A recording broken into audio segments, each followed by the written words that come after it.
السلام عليكم ورحمة الله وبركاته يا حبايبي. احنا طبعا كتير سمعنا عن القشطة الكدابة والحمام الكداب والبفتيك الكداب، يعني في حاجات كدابة كتير قوي. النهاردة بقى هتسمعوا لأول مرة البسبوسة المكرملة الكدابة. ايه ده يا ام عمر، احنا أول مرة نسمع عنها. تعالوا النهاردة هنعمل أحلى وأجمل وأطعم بسبوسة مكرملة كدابة من غير ما هنكرمل سكر ولا هنعمل حاجة أبدا. طب هنعملها ازاي يا أم عمر؟ تعالوا مع بعض كده بعد بسم الله الرحمن الرحيم وبعد الصلاة والسلام على الرسول الكريم. تعالوا نشوف مكوناتها وهنعمل ايه. ازيكم اخواتي وبناتي الغاليين، يا رب دايما تكونوا في احسن حال. النهاردة ان شاء الله هنعمل البسبوسة المرملة المكرملة الخطيرة من غير لا نكرمل سكر ولا نحط فوق اللبن ونحط فوق دقيق السميد ولا الشغلانة دي كلها، بطريقة بسيطة وجميلة وروعة خطيرة. ده معانا نص كيلو سميد. ده اول حاجة كده هنبدأ فيها المكونات بتاعتنا. نص كيلو سميد، نشوف مكوناته ايه. كوباية سكر، كوباية مية، 100 جرام سمنة اللي هي نص كوباية سمنة ومعلقة. نص كيلو السميد بياخد 100 جرام سمنة بس. اوعي تحطي كوباية كاملة، انا بعرفك اهو المقادير المصانع المظبوطة.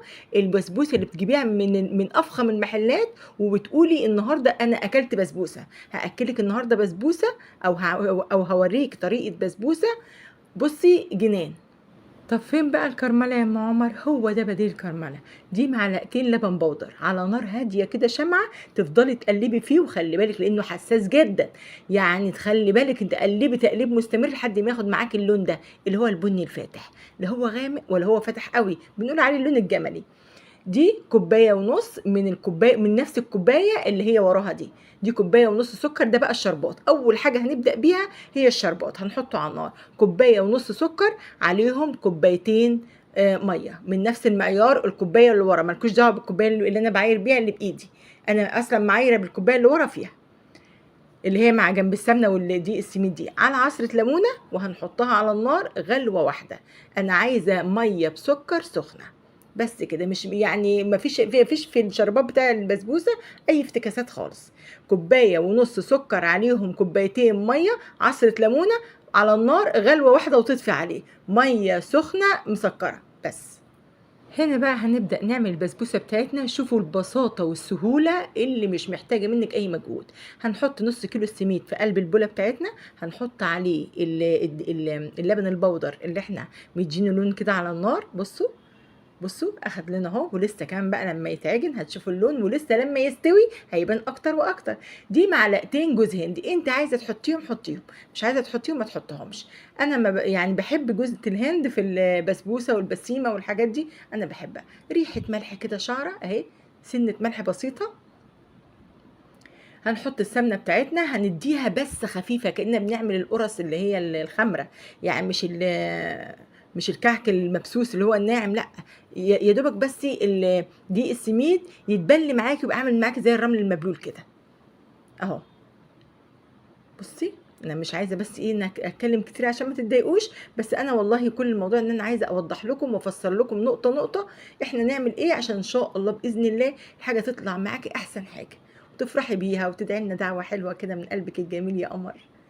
بصوا اهي زي ما انتم شايفين كده السمنه بسيت بس خفيف كده بصوابعي لحد ما السمنه دخلت في كل ذرات الدقيق بتاع السميد اهو. بالراحه كده تقليب بالراحه كده لحد ما تبقى عامل زي الرمل المبلول، مش اكتر من كده. في البوله التانية هحط ايه؟ احنا على اللي في دقيق السميد حطينا جوز الهند وحطينا السمنه، ذره ملح. هنا بقى هنحط ايه؟ هنا هنحط الميه، هنحط معاها السكر اهو. هنا كوبايه الميه كوبايه السكر. كوبايه الميه على فكره مش كبيره قوي، يعني ايه، خليها لو هي الكوبايه الطويله اللي فيها السكر تبقى تلتينها بس ميه او تلات ارباعها ميه. بصوا اهو، وادي معلقه كبيره او معلقتين وسط من سكر الجلوكوز، وتمسكيهم تقلبيهم في بعض زي ما انت شايفه كده لحد ما يدوبوا معاكي. مش شرط يدوبوا خالص، يعني مش شرط السكر معاكي يدوب خالص تبقى ميه، لا، المهم ان كله يفك. يعني سكر الجلوكوز يفك معاكي كده ويبقى زي الميه، ما يبقاش معاكي لما تشيلي المعلقه ما يبقاش بيشد معاكي كده، لا يبقى سايب. هو كده كده من الحراره كله هيدوب في بعضه. بصوا اهو، يا دوبك فك معايا، بقاش في حاجه بتمط معايا اهو، رحت دلقه كله، لسه في ذرات سكر مش مشكله. امسكي بقى بالراحة كده، هنا مفيش تقليب، هنا مفيش تقليب خالص، بصوابع ايديكي بالراحة وبس، ودخلي اللي هو اللي احنا عملناه في بعض ده، السكر مع الجلوكوز مع المية اهو، بس كده خلاص. على فكرة المفروض تحطي كيس فانيليا، بس انا ما حطيتش فانيليا لان جوزة الهند اللي انا حطيتها بتغنيك عن الفانيليا. لو ما حطيتش جوزة الهند يبقى لازم تحطي كيسين فانيليا. تمام كده. دي صينيه 30 مقاس 30، انا حسيتها هتبقى كبيره شويه وهتبقى البسبوسه بصراحه رقيقه، فرحت جايبه صينيه مقاس ده 26 كمان مش 28. يعني انا بحب البسبوسه تبقى يعني سميكه شويه، ما تبقاش رقيقه قوي، فجبت صينيه مقاس 26 مش 28 كمان، يعني الصينيه المربعه دي مقاس 30 في 30. انا حسيت ان هتبقى رقيقه فيها جدا، فجبت كمان الصينيه اللي تحت من المقاس بتاعها اللي هو مقاس 26. طلعت فيها بصراحه مظبوطه جدا اهو. بالراحه كده حسيتي عليها، وممكن تبقي ايديكي مبلوله شويه. انتوا خدتوا بالكم الاول من السمك بتاع البسبوسه؟ شفتوها مرمله ازاي، مش غرقانه وطريه ومبطبطه؟ بصوا اهي. تسويها بايديكي وخبطتين 2 على الرخامه، وتحطيها في فرن شغال طبعا من قبل ما ابدا خالص الشغل، الفرن شغال جنبي على 180، فرن حامي على 180، من نص ساعة لحد 40 دقيقة على حسب حرارة فرنك. مجرد ما تشوفي حروفها احمرت خلاص تروحي مشغلة الشواية من فوق حاجة بسيطة، مجرد ما تاخد لون من فوق تطلعيها على طول. هنا الشربات بتاعنا بصوا، مجرد ما غلي انا شلته من على النار. شربات البسبوسة بيبقى مرق، بيبقى مية بسكر سخنة، ما بيبقاش زي شربات الكنافة والجلاش. تمام كده. شايفين البسبوسة بتاعتنا طلعت؟ شايفين اللون الفظيع الجميل؟ خطيرة ما شاء الله. هنا الشربات بتاعنا برضو لسه سخن، هنسقي على طول اهو. بصوا بصوا بصوا، مجرد ما بحط الشربات بتشفطوا شفط كده كده، اعرفي ان البسبوسه معاكي ناجحه 100%. كده اول ما البسبوسه بتعمل معايا الحركه دي خلاص كده يعني بروح ضحكه، وكده عرفت ان البسبوسه بتاعتي خطيره. انا ما قصيتش هنا ولا ثانيه، انا وريتكم البسبوسه شربت الشربات في ثواني، مجرد ما اتحط عليها بصوا خلص الموضوع، خلص خلاص. شربات اتحط والكميه كلها، المقدار الشربات كله بيتحط عليها. ما تقوليش لا ده كتير والميه كده كتير، انسي، المقدار كله يتحط عليها اهو كده تمام. نسيبها بقى تبرد خالص. وعايزه تاكلي بسبوسه على حق ربنا تاني يوم، اعملي البسبوسه من بالليل وغطيها وافطري منها الصبح، يا سلام على الجمال. مظبوطه بقى سكر وكل حاجه، وبتلاقي بقى الخرط كده ماسكه نفسها شويه، مع انها هي كده كده دايبه، يعني البسبوسه دايبه مرمله كده ودايبه، خطيره ريحتها ما شاء الله لا قوه الا بالله، قلب البيت الله اكبر عليه. هنا كان عدى حوالي ساعتين كده او ساعه ونص. بسبوسه اصلا انا مش عارفه امسك الصينيه، هي سخنه خالص، بس انا عايزه اوريكم لون البسبوسه من جوه عامل ازاي. يعني كانك مكرملاها بالظبط، اللي هي مكرمله السكر وحاطه عليه اللبن وحاطه عليه البسبوسه ومقلباهم في بعض على النار، حوار كبير. انا بقى لغيت لك كل الحوار ده واختصرته لك في معلقتين لبن متحمصين على النار، مش اكتر من كده، وهتديكي طعم وريحه وقوام وترميله ولون مكرمل احسن 100 مره. شايفين البسبوسه عامله ازاي يا ولاد؟ يا خبر يا خبر تجنن. شايفين اللون؟ شايفين اللون من جوه؟ فظيعه فظيعه ومرمله بشكل يعني عشان سخنه مش ماسكه نفسها خالص، خطيره ما شاء الله لا قوه الا بالله، تحفه. هتعملوها هتدعولي من قلوبكم. على فكرة بجد معلقتين اللبن البودر اللي متحمصين دول مودين البسبوسة في حتة تانية خالص، لون وطعم وريحة وترميلة، خطيرة يا ولاد خطيرة ما شاء الله. بصوا بصوا، انا بقى بعملها ساده كده، انت ممكن تعملها بالبندق بالفستق بالسوداني زي ما انت عايزه، انا بعملها ساده كده علشان انا ولادي بيحبوها ساده. لكن انا دايما احمص بقى او اكسر السوداني زي ما انتم شايفين كده في طبق لوحده مع جوز الهند واحط عليها، انا بحبها كده.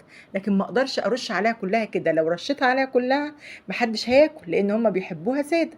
فانا بخلي الاطباق اللي هي السوداني المجروش ده مع جوز الهند لوحده خالص، بحيث ان اللي يحب كده ياكل واللي يحب كده ياكل، ما نحرمش حاجه من حاجه حلوه، ما نحرمش حد من حاجه حلوه هو بيحبها.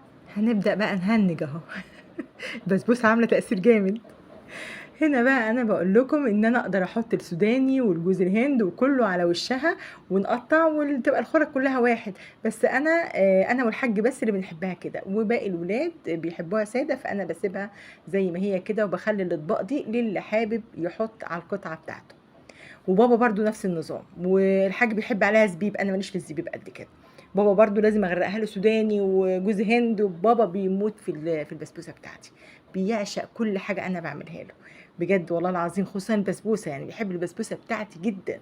حبيب قلبي، ربنا يخليه لينا ويطول عمره ويطول عمر ابهاتنا وامهاتنا كلهم يا رب، وينوروا حياتنا بوجودهم فيها، ربنا يخليهم لينا يا رب. هنا بقى تاني يوم، ويرحمك يا ماما وجميع اموات المسلمين اللهم امين. هنا بقى البسبوسه بتاعتي تاني يوم، بصوا انا قمت الصبح فطرت منها كده كل واحد قطعه انا والحاج، فظيعه يا جماعه. السكر بقى تاني يوم بتلاقوه مظبوط، الخرط ماسكه نفسها شويه، هي دايبه دايبه دايبه، بس برضو ماسكه نفسها شويه عن اول يوم، عن وهي سخنه. انا عايزه اوريكم بس الخرطه وانا بطلعها، انا مش عارفه امسكها، يعني من كتر ما هي دايبه قوي ومرمله قوي وخطيره قوي قوي قوي. والله ما عارفه امسكها، مش عارفه اشيلها من مكانها. بصوا، انا عايزه بقى اوريكم دلوقتي القوام بتاعها باللون، هقرب لكم دلوقتي القطعه على الكاميرا كده. بصوا تعالوا معايا بقى كده، تعالوا تعالوا شوفوا الجمال، شوفوا الجمال، الله الله، يا جماله يا جماله يا جماله. ايه الحلاوه دي، ايه الطعامه دي، يعني على قد جمالها ولونها وقوامها الحلو المظبوط، على قد طعمها اللي مش طبيعي، وهم كده وهم. اعملوها وادعولي من قلوبكم، وهتاكلوا احلى حاجه حلوه بابسط واجمل طريقه. هنا انا ده لازم احط عليها السوداني وجوز الهند، انا ما اعرفش اكلها غير كده. الاكل ده مزاج، فكل واحد بياكل على حسب ما هو بيحب. بصوا بقى شويه بسبوسه، دي اللي اتقال عليها بسبوسه، بسبوسه مبسبسه. بصوا بسبوسه دايبه مبسبسه بسبوسه، اصل البسبوسه يعني ايه، حاجه مبسبسه كده ودايبه ببعضها كده، هو ده الكلام. هنا بقى العلبه دي اللي انا هقطع فيها نصها كده عشان ابعته لبابا او انا اروح اوديها له. بصوا بقى، يعني هعمل في العلبه دي عمايل زي ما هو بيحب، يعني انتوا ما تقولوش انت بتعملي كده ليه يا ام عمر، هو بيحبها كده، انا ماليش دعوه. وانا طالعه له على فكره، بس ما عدا الزبيب، بس انا ماليش تقل على الزبيب قد كده، مع انه صحي جدا الزبيب ده، بس انا مش بحبه قد كده يعني، في حاجات وحاجات. هنا بقى انا بقطع له اهو. بصوا هعمل اول بصوا، شايفين اللون من جوه، شايفين اللون من بره ومن جوه ومن تحت ومن فوق، ايه ده، ايه الجمال ده، ايه الحاجات المظبوطه قوي دي. ما شاء الله.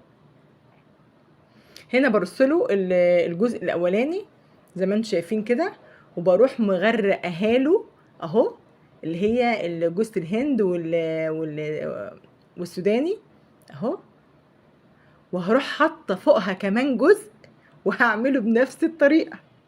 ممكن تقولي لي ايه ده ايه ده ايه دي، انت عماله تعملي ايه في كله بعضه كده، هو بيحبها كده يا جماعه، وبيطلعش بقى، ما بيطلعش منها مثلا خرطه خرطه، لا، كل ما يشتاق لها يروح جايب العلبه وبالشوكه وواكل على طول.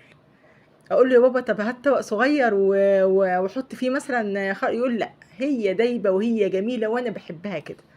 وكفايه الدعوات اللي احنا بناخدها منهم، ربنا يقعدها لنا في صحتنا وفي عافيتنا وفي اولادنا، وربنا يجعل البركه في بيوتنا وفي اولادنا ببركه دعواتهم لينا. احنا مش عايشين غير ببركه الناس دي، ربنا يخليهم لينا يا رب. هنا بقى انا عبيت له العلبه بتاعته، وخليت كام واحده بس كده ساده في طبق كده لوحدهم للولاد عندي، وهعمل كمان صينيه لينا للبيت يعني. اهو بصوا، هنا بقى انا غرقتها له سوداني وجوز هند، وبصوا بقى هعمل ايه تاني. هجيب له دلوقتي الزبيب اهو، ده لازم، ده اساسي، ده اساسي، هو حياته بقى كده. هتعملي له بسبوسه وعليها جوز هند وزبيب وسوداني مكسر قوي ناعم، بيحب ريحه السوداني اهو. بصوا حتى شكلها تحفه والله، شكلها خطير وشكلها جميل، ودي حاجه تفتح النفس، حتى لو فوق بعضها مش مشكله، بس شكلها جميل وطعمها اجمل واجمل واجمل. بالف هنا وشفا. هنا بقى بقول لكم ما تشيلوهاش كده مكشوفه، تشيلوها ايه، متغطيه.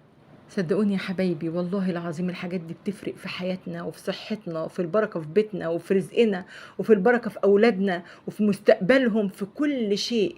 إن أنت ترضي أمك وترضي أبوكي ولو بحاجة حلوة، حاجة بسيطة على قد إيدك، ما تكلفيش نفسك، على قد ما أنت عاملة. لو طبق صغير كده ونزلتيه لبابا زوجك مثلا، لو أنت قاعدة معاهم في البيت، لحماتك، لأمك، ازرعي الحب تلاقيه. ازرعي الحب تلاقيه في ولادك، وتلاقيه في صحتك، وتلاقيه في حياتك، وتلاقيه بركة في عمرك وفي رزقك وفي كل شيء حواليكي، وراحة نفسية جواكي فظيعة. ربنا يا رب يدلنا على الخير والكل شيء يرضيه. نيجي بقى للبسبوسة بتاعتنا الحلوة، ملون حلو الجميلة الفظيعة اللي قلب البيت بالريحة الجميلة دي الطيبة دي، ما شاء الله عليها. يا رب يصلح ما بين ايدينا جميعا يا رب، وكل شيء نعمله يبقى فيه بركة وجميل كده ويطلع احسن حاجة من ايدينا كلنا ان شاء الله، ونفرح بيه وولادنا كمان يفرحوا بيه. اللي وصل معايا لحد هنا اوعوا تنسوا اللايك، عشان اللايك اللي بيوصل الفيديو لكل الناس وكله يستفيد ان شاء الله. ودعوة حلوة كده من قلوبكم الجميلة، ربنا يبارك فيكم وفي قلوبكم وفي أولادكم وفي بيوتكم، آمين يا رب العالمين. أحبكم في الله وأستودعكم الله. بدأناها ببسم الله والصلاة على رسول الله، وننهيها ببسم الله والصلاة على رسول الله. اللهم صل وسلم وبارك عليك يا حبيبي يا رسول الله.